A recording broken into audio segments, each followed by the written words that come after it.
Bonjour, nous sommes le 12 novembre 2023. Aujourd'hui, 12 novembre, j'ai plaisir à vous annoncer donc les bonnes nouvelles de ce jour. Les dernières bonnes nouvelles que j'ai données et diffusées ont été bien écoutées, merci à vous, et j'ai eu des retours positifs, plusieurs personnes m'ont encouragé à continuer. Cela me fait sourire. Alors pourquoi ? En effet, faut savoir qu'il y a 30 ans, une chaîne de télévision anglaise a été créée pour ne diffuser que des bonnes nouvelles. Elle a dû arrêter au bout de 6 mois car son audimat était très bas. La conclusion que nous pouvons en tirer, c'est que l'humanité donc évolue tous les jours un peu plus, alors nous avançons dans le bon sens. La guerre en Ukraine a fait la une des médias. Maintenant qu'un processus de paix est en cours de négociation, les médias n'en parlent plus. Cela tombe bien, la guerre d'Israël a pris le relais pour entretenir la peur. Du coup, cette guerre avec Israël occulte toutes les bonnes nouvelles, et des bonnes nouvelles, il y en a de plus en plus. C'est normal, car c'est le temps des révélations. Fin 2023, nous avons eu des révélations avec des preuves sur la crise Covid. Oui, il nous a fallu 3 ans pour avoir ces révélations. L'éveil des peuples demande du temps, mais l'éveil a lieu tout de même. Dans quelques années, ce sera les révélations sur la guerre en Ukraine qui sera passée pour un nouvel éveil. La première bonne nouvelle est donnée par notre gouvernement, et c'est tellement rare que la voici. Cela concerne la production d'électricité en France. L'hiver 2023 sera plus facile à passer qu'en 2022 pour plusieurs raisons.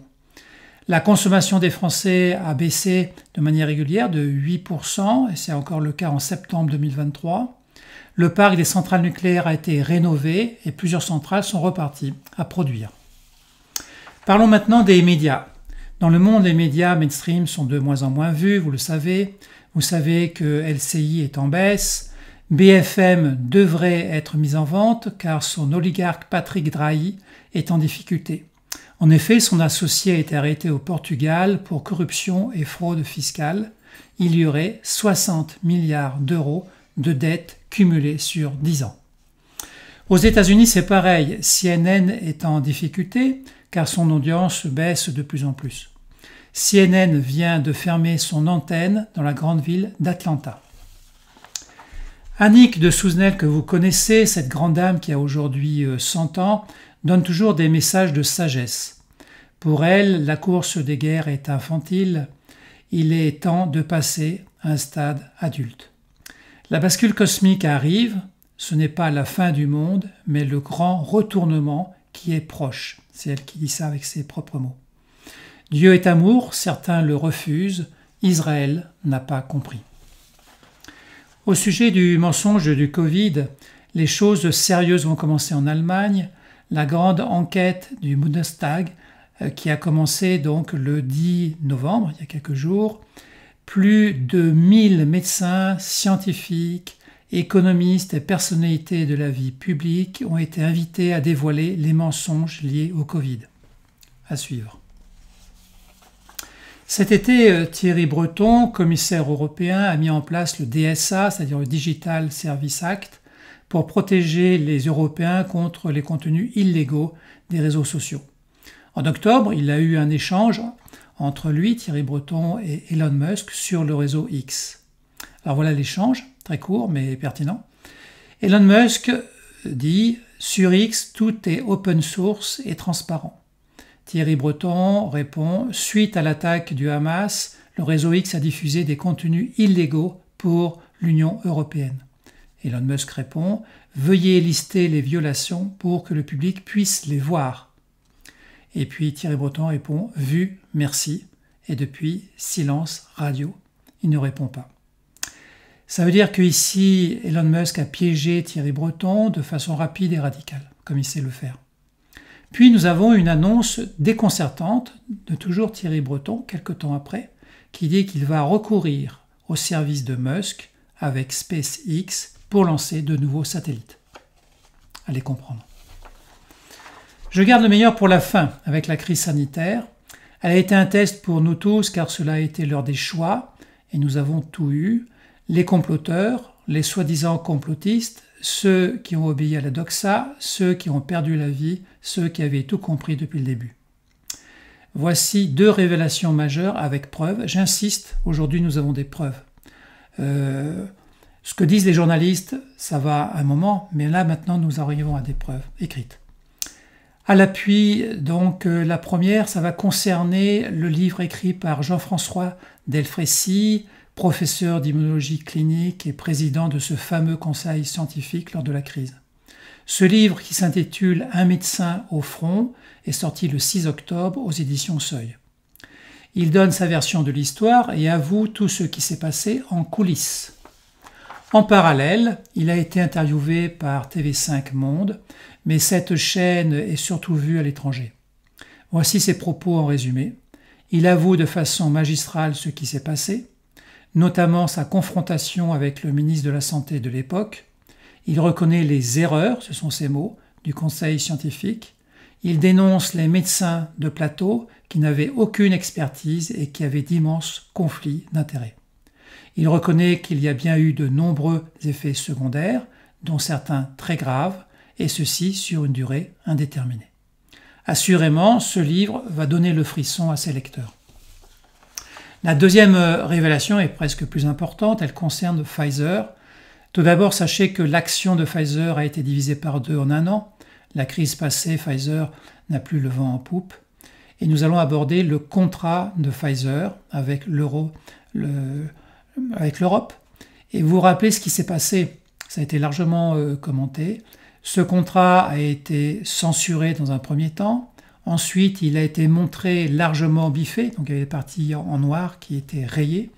Au cours d'une réunion avec le Parlement européen, la consigne stricte était de venir sans son téléphone, sans enregistreur et sans papier pour ne pas prendre de notes.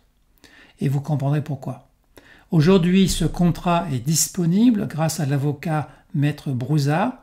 En effet, l'Afrique du Sud a eu accès quand même à tout le contrat et Maître Brouza a pu le récupérer pour la France et pour le mettre sur son site. Donc il est tout à fait visible là aujourd'hui. Ce même contrat a été obtenu en Albanie, donc ça a été un copier-coller. Et en fait, c'est un contrat standard, valable pour tous les pays, y compris l'Union européenne. Voici les articles les plus intéressants et aussi les plus surprenants. Alors, je vais simplement lire les plus importants. Alors, à la page 48 et 49, il est écrit la chose suivante. L'État membre participant reconnaît en outre que les effets à long terme et l'efficacité de l'injection ne sont pas connus à l'heure actuelle.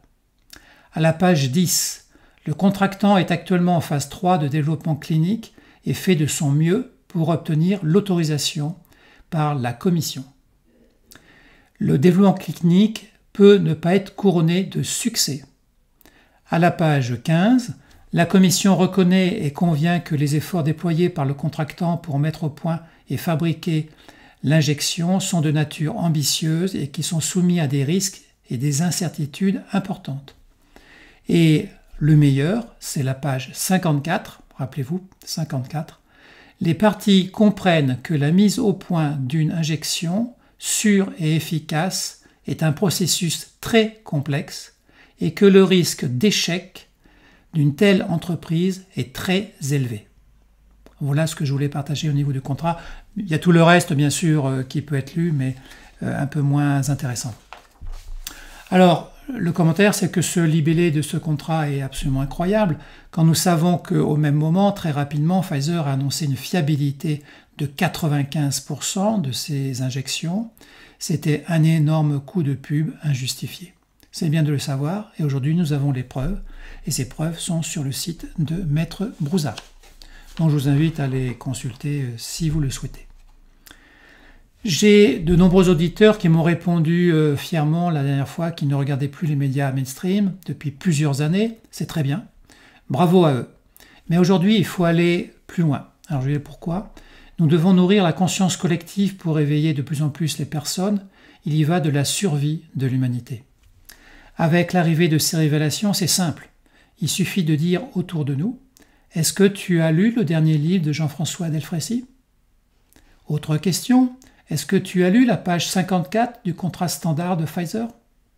Toujours sans vouloir convaincre. simplement une question pour commencer à allumer une lumière dans les yeux de votre interlocuteur. Ça fait partie de l'éveil de conscience, je suis d'accord avec vous, il se fait lentement, mais c'est à nous de le communiquer aux autres, parce que couper la télé, c'est très bien, mais c'est pas suffisant. Voilà ce que je voulais partager avec vous. Et pour conclure, je vais vous donner une citation qui est la suivante. La paix, elle, ne deviendra universelle que si l'humanité est unie vers elle.